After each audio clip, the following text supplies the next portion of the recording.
കോഴിക്കോടിൻ്റെ ഒരുപാട് കാലത്തെ സ്വപ്നം പുതിയ പാലം.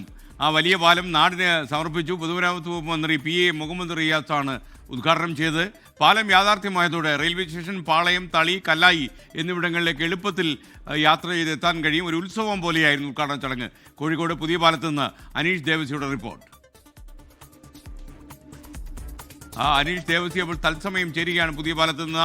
അനീഷ്, യഥാർത്ഥത്തിൽ ജനങ്ങളുടെ ഒരുപാട് കാലമായിട്ടുള്ള ആവശ്യമാണ്, നിറവേറ്റിയ ഒരു സാക്ഷാത്കാരത്തിൻ്റെ ആഹ്ലാദം അവിടെയൊക്കെ പ്രകടമാകുന്നു എന്ന് ഞാൻ മനസ്സിലാക്കുന്നു.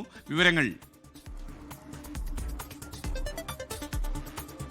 ഗുഡ് മോർണിംഗ് എസ്കേൻ പറഞ്ഞ പോലെ തന്നെ കോഴിക്കോട് പുതിയ പാലത്തെ നിവാസികളുടെ ഏഴക്കാലത്ത് ചിരകാല ഒരു സ്വപ്നം ഇന്ന് പൂർത്തിയായിരിക്കുകയാണ്. ഏകദേശം 19 വർഷത്തെ ഒരു കാത്തിരിപ്പിനൊടുവിൽ അവരുടെ അതിമനോഹരമായ ഒരു പാലം ഇവിടെ നിർമ്മാണം പൂർത്തീകരിച്ചിരിക്കുകയാണ്. പൊതുമരാമത്ത് മന്ത്രി മുഹമ്മദ് റിയാസ് അല്പം മുമ്പ് ഇവിടെ നാടൻ മുറിച്ച പാലം പൊതുജനങ്ങൾക്കായി തുറന്നു കൊടുത്തിരിക്കുകയാണ്.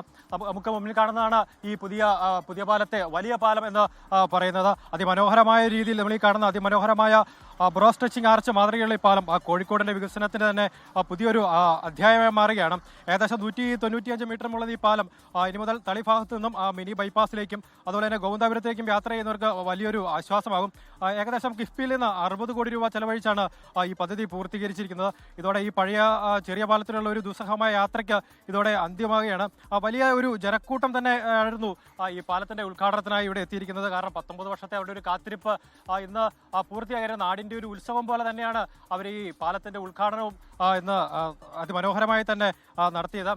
അപ്പോൾ തന്നെ സൗത്ത് മന്ത്രി മുഹമ്മദ് റിയാസിനോടൊപ്പം തന്നെ കോഴിക്കോട് സൗത്ത് MLA ആയ അഹമ്മദ് ദർഗോവിലും നഗരസഭ മേയറും ഉൾപ്പെടെയുള്ള വലിയൊരു ജനപ്രതിനിധി കൂട്ടവും ഇവിടെ എത്തിയിരുന്നു. ഇതിന്റെ പ്രധാനമായ LDF ഗവൺമെന്റ് ഒരു ഇച്ഛാശക്തിയാണ് ഈ പാലത്തിന്റെ ഈ ഉദ്ഘാടനം നടത്തുന്നത്.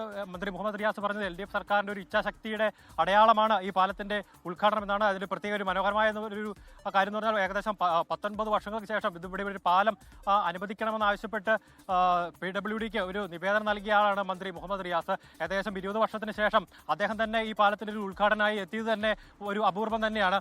ഏതായാലും കോഴിക്കോട്ടെ വലിയ പാലത്തിലെ ആളുകൾക്ക് ഒരു പുതിയ പാലം ഇന്ന് ലഭിച്ചിരിക്കുകയാണ്. SK അനീഷ് ദേവസിയാണ് കോഴിക്കോട് ഇപ്പോൾ ഉദ്ഘാടനം ചെയ്ത് പുതിയ പാലത്ത് നിന്ന് നമുക്കൊപ്പം ചേർന്ന്. മന്ത്രി PA മുഹമ്മദ് റിയാസ് ഒരുപാട് കാലത്തെ ആളുകളുടെ ഒരു ആശയത്തിൻ്റെ ഒരു ആഗ്രഹത്തിൻ്റെ സാക്ഷാത്കാരം നിർവഹിച്ച നിർവൃതിയിലാണ്. അദ്ദേഹത്തിൻ്റെ വാക്കുകൾ. ഇത് ജനങ്ങളുടെ വിജയമാണ്. ജനങ്ങളെ ചേർത്ത് നിർത്തിയ സർക്കാരിൻ്റെ ഇടപെടലിൻ്റെ വിജയമാണ്. ഏത് പ്രതിസന്ധിയെയും തട്ടിമാറ്റി വികസനം യാഥാർത്ഥ്യമാക്കാനുള്ള ഇച്ഛാശക്തിയുടെ പേരാണ് LDF സർക്കാർ എന്നുള്ളതിൻ്റെ പ്രഖ്യാപനമാണ് ഈ പുതിയ പാലത്തിൻ്റെ ഈ നിർമ്മാണം പൂർത്തീകരിച്ചത്. ഇത് എല്ലാവരെയും ചേർത്ത് നിർത്തിക്കൊണ്ട് ഇതുപോലുള്ള വികസന പ്രവർത്തനങ്ങൾ മുന്നോട്ട് പോകും. ഈ പാലം ജനങ്ങളുടെ ഹൃദയത്തിലേക്ക് LDF സർക്കാർ കടന്നു വരുന്ന പാലമാണ്. ലോകത്തെവിടെയായാലും ഏത് സമയത്തും 24 വാർത്തകളും ഓഗ്മെന്റഡ് റിയാലിറ്റി പാക്കേജുകളും എക്സ്പ്ലെയിനറുകളും വിശദമായി കാണാൻ ഞങ്ങളുടെ YouTube ചാനൽ നിങ്ങൾക്ക് സബ്സ്ക്രൈബ് ചെയ്യാം.